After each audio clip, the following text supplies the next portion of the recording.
The lights were soft. The stage was grand. The air heavy with expectation. It wasn't just any event. It was a moment being broadcast to 127 countries, a tribute to global figures who shaped history, not with slogans, but with resolve.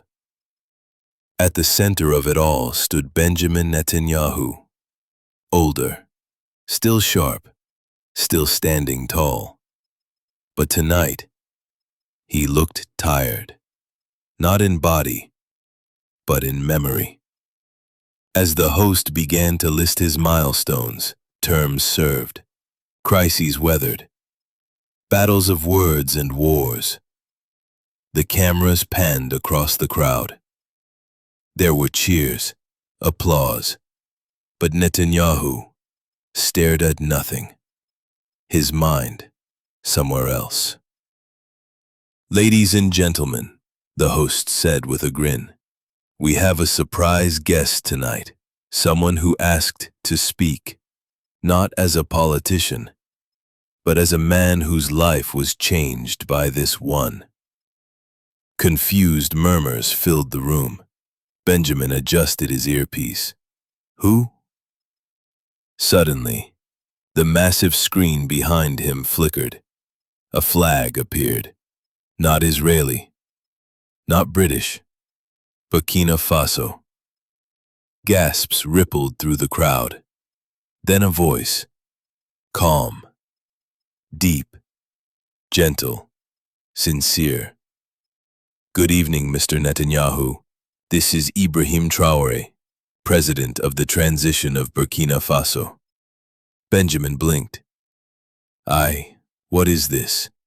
Even the host looked stunned. This hadn't been rehearsed. Traoré's face filled the screen now, broadcast live from a quiet room, lit only by a single desk lamp. Behind him, a worn bookshelf. On it, books in French, Hebrew, Arabic, and English. He smiled, not as a politician, but as a man holding something precious, a letter. "You don't know me," Traoré said softly, "but when I was 12 years old, I read something you wrote, and it stayed with me my whole life." Benjamin leaned closer. "What was it?" "It wasn't about politics," Traoré said. "It wasn't even about leadership. It was about your father." Suddenly Netanyahu stiffened. A hush fell over the room.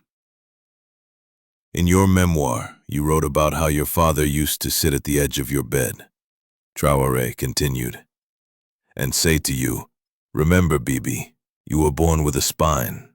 Don't forget to stand up.'" Benjamin swallowed. "At 12, Traoré said, voice cracking slightly, I didn't have a father in my life. He died when I was 4.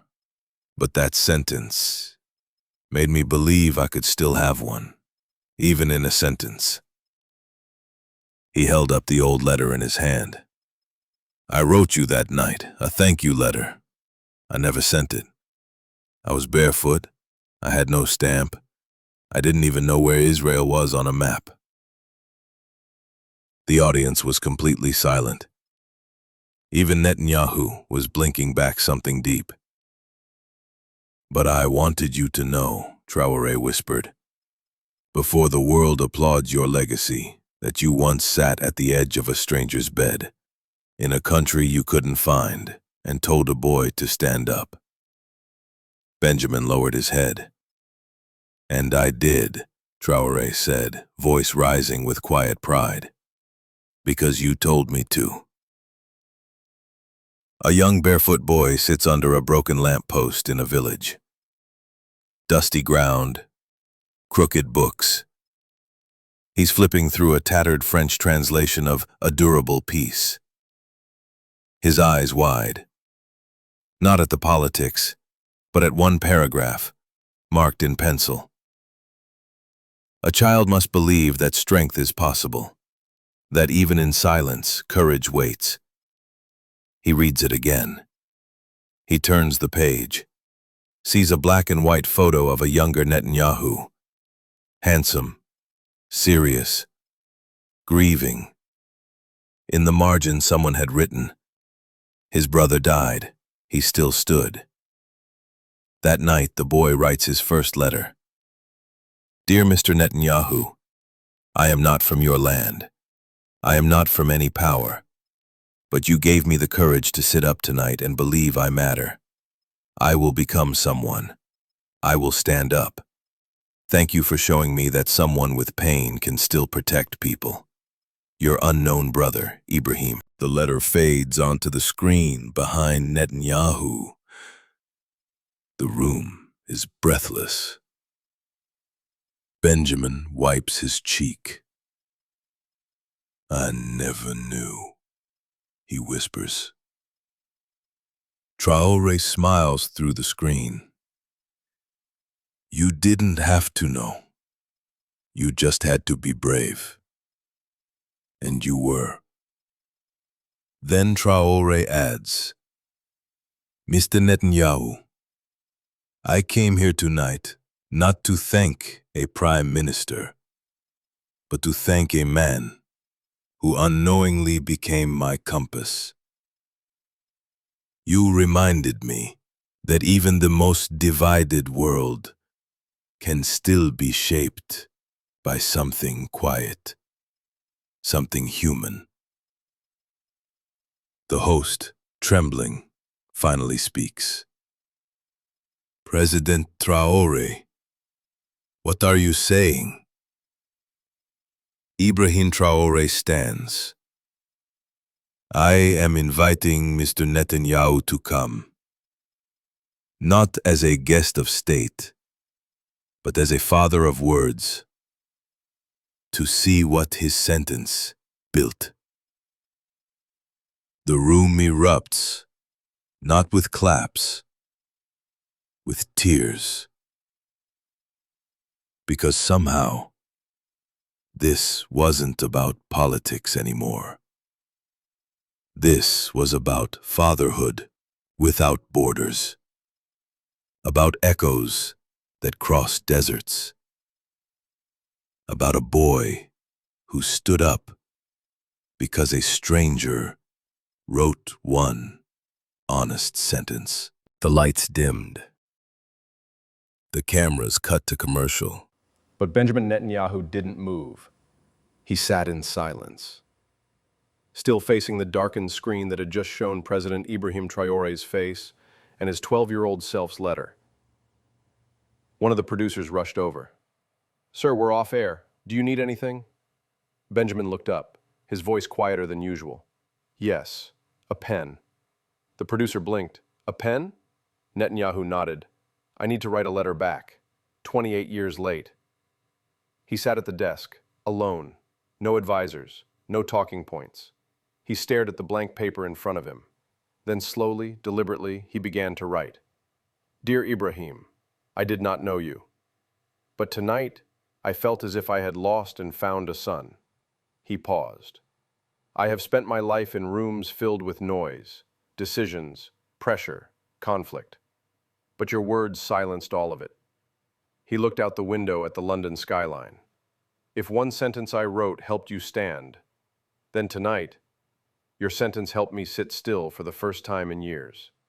He stopped again. His hand trembled, not from age, from truth. EXT. Presidential Palace, Ouagadougou, 3 days later. A black SUV pulled up slowly to the private entrance. The security team opened the door. Benjamin Netanyahu stepped out. No press, no flags, no motorcade, just dust, wind, and silence. President Ibrahim Traoré was waiting. No suit, no medals, just a linen shirt, sleeves rolled. They looked at each other for a long time. Then Traoré extended his hand. "Welcome to the country you helped shape, without ever knowing it." Benjamin took it. I still don't understand how, he whispered. Traoré smiled faintly. Then let me show you. The SUV wound through open roads. Goats wandered past. Children waved, barefoot, chasing shadows. Markets buzzed in the distance. Tin rooftops shimmered in the heat. Benjamin stared out the window, noticing everything. You know, he said.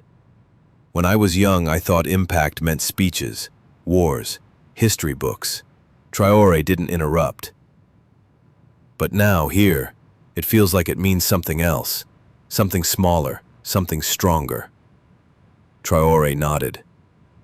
It means someone remembered what you whispered, even when you forgot you said it. They arrived at a worn but vibrant compound. Children were gathered under a tree, reciting poetry in French and Moore. A teacher clapped her hands. The kids giggled. Traoré turned to Netanyahu. This is where I learned to read. Benjamin stepped out slowly. Dust clung to his shoes. Birds circled lazily overhead. They walked toward a small clay-walled classroom. Inside, on a shelf, sat an old book. Faded cover, torn edges. Une paix durable, par Benjamin Netanyahu. Translated decades ago, marked up, annotated. Still here. Benjamin picked it up with shaking hands. This is impossible, he whispered. It's sacred, Traoré replied. We didn't have many books, but this one stayed. He opened to the very page with the quote about his father. His eyes began to water. I wrote this in pain, he said, after Jonathan died, after my father couldn't say it out loud, so I wrote it instead. Traoré gently placed a hand on his shoulder. Sometimes the things we say in grief become another person's courage. Benjamin exhaled, deep, like releasing a weight he didn't know he carried. Later that evening, they sat inside a modest clay hut. An elderly woman entered, Madame Salimata, the first teacher to ever read Netanyahu's book aloud to Traoré. She carried tea, her back bent, her hands strong. She looked at Benjamin for a long moment. Then she said in French, You were a stranger, but your grief became our son's strength. She knelt before them. Benjamin tried to stop her, but she placed a hand over his. Merci, merci pour lui. Tears welled in his eyes. You have nothing to thank me for. Then thank the pain that gave us him, she said. And Benjamin finally wept. President Traoré and Netanyahu stood together under a full moon. Between them was a small tree sapling, a shovel, 2 candles. This land, Traoré said, was the first place I ever whispered your name. Benjamin looked confused. Why? Traoré looked into the distance. Because it was the first night I ever believed I would lead something, instead of surviving it. They planted the tree together, one handful of soil at a time, and when they finished, Traoré turned to him. Mr. Netanyahu, may I ask something unusual? Benjamin nodded. Will you speak to our children tomorrow? Not as a prime minister, as the boy whose father once said, don't forget to stand up. Benjamin's throat tightened. Yes, I will. The sun was warm, but not harsh. The school was simple. Mud walls, tin roof, bright hand-painted murals of trees, birds, and books. Children gathered in rows, smiling, curious, some barefoot, some shyly holding notebooks close to their chests. They had been told a guest was coming, not a politician, but a man who once wrote a sentence that changed a boy's life.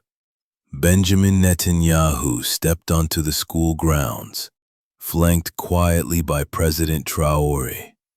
The children clapped politely, then went silent, staring. Benjamin looked uncomfortable, not from arrogance, from awe. "They've never seen you before," Traoré said, "but they've heard your words." Benjamin stepped forward. "May I speak to them?" Traoré nodded and motioned for a chair, but Netanyahu didn't sit. Instead, he crouched, eye level with the children. He looked into their wide brown eyes, their faces full of wonder and questions. He took a deep breath. "When I was your age, I thought strength meant never crying," he said softly. "But then my brother died, and I cried for a year." A teacher quietly translated. The children watched, hushed. "But my father, he told me something. He said, 'You were born with a spine. Never forget to stand up.'" Benjamin's voice cracked. "I didn't know that one sentence would travel across the world and find a boy named Ibrahim who would become your president." He stood slowly. "So today, I am not here to teach you," he said, voice trembling. "I am here to thank you for standing up, even when the world wasn't watching." The children clapped, but then one boy, tiny, barely 7, raised his hand. "Monsieur Netanyahu," he said softly, "do you miss your brother?" Benjamin froze. No one expected that. "Yes," he said quietly. "Every day. I miss my father," the boy whispered. The crowd was still. Benjamin walked over, knelt again, and gently placed a hand on the boy's shoulder. "Then you and I are stronger than we know." Exterior school playground, later that day. The children ran barefoot through the dust, laughing, tossing a homemade ball. Benjamin sat under the shade of a mango tree, watching. Beside him, Traoré. Neither man spoke for a long time. Finally, Benjamin asked, "Why did you never send that letter?" Traoré looked toward the kids. "Because I didn't believe I mattered enough to be heard. But your sentence, then maybe your grief became a seed." Benjamin blinked.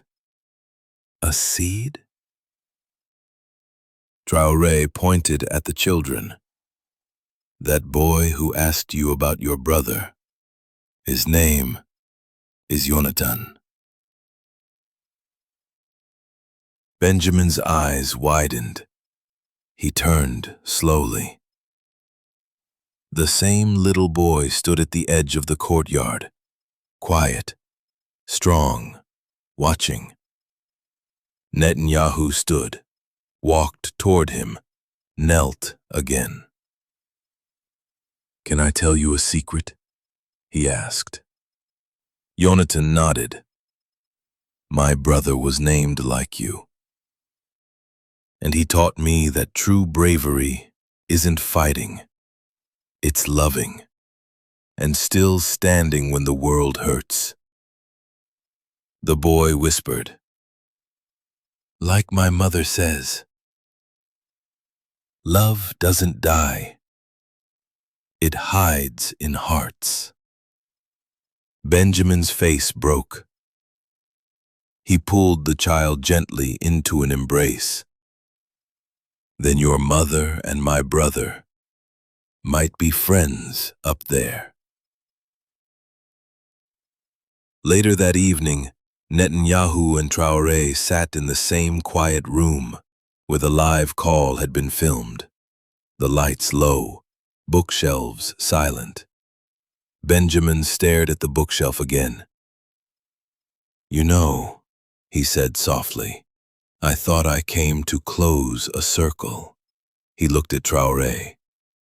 But I think this isn't a circle at all. Traoré leaned in. It's a tree, and it's still growing. Benjamin took a long breath.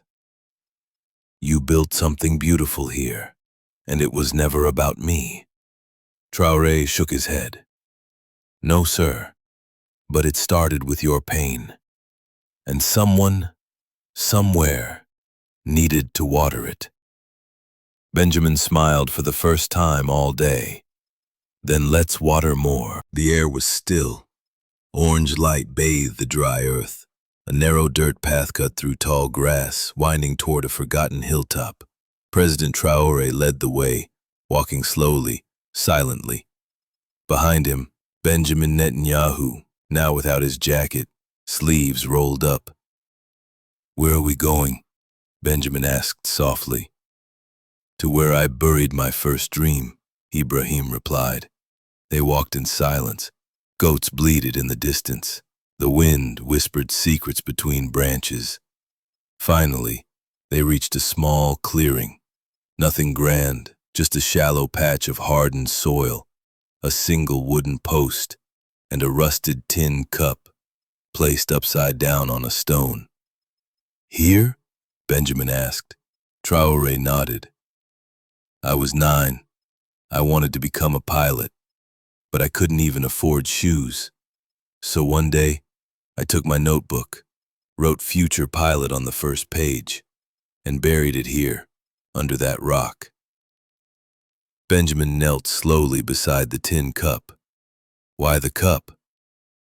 My grandmother used to say, even a dry cup remembers water. He pointed to the post.